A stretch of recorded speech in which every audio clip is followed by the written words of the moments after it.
C'était une promesse d'Alassane Ouattara. La création d'un poste de vice-président, c'est désormais chose faite. Daniel Kablan-Duncan occupe ce nouveau poste créé par la Constitution promulguée en novembre.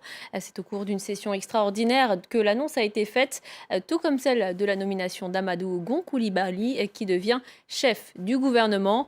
Nicolas Germain revient sur cette réorganisation institutionnelle en Côte d'Ivoire. Regardez. Voici Amadou Gon Coulibaly, le nouveau Premier ministre ivoirien. Sa nomination a été annoncée mardi soir. Elle n'est pas une surprise. Amadou Gon Coulibaly est l'un des plus proches collaborateurs d'Alassane Ouattara. Il est membre de son parti, le RDR. Il doit maintenant proposer une nouvelle équipe gouvernementale au président dans les prochains jours. Un peu plus tôt, Alassane Ouattara avait nommé Daniel Kablan-Duncan du PDCI vice-président de Côte d'Ivoire, un poste créé par la nouvelle constitution promulguée en novembre. Il n'a pas tari d'éloges au sujet de celui qui jusqu'à lundi était son Premier ministre.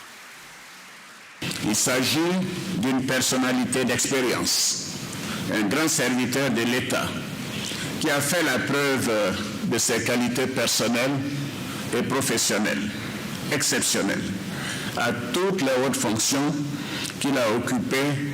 Alassane Ouattara a félicité Daniel Kablan-Duncan, mais aussi Guillaume Soro, qui lui vient d'être réélu président de l'Assemblée nationale. Avec la nouvelle constitution et la création du poste de vice-président, Guillaume Soro n'est plus le dauphin constitutionnel, mais le quatrième personnage de l'État dans l'ordre protocolaire.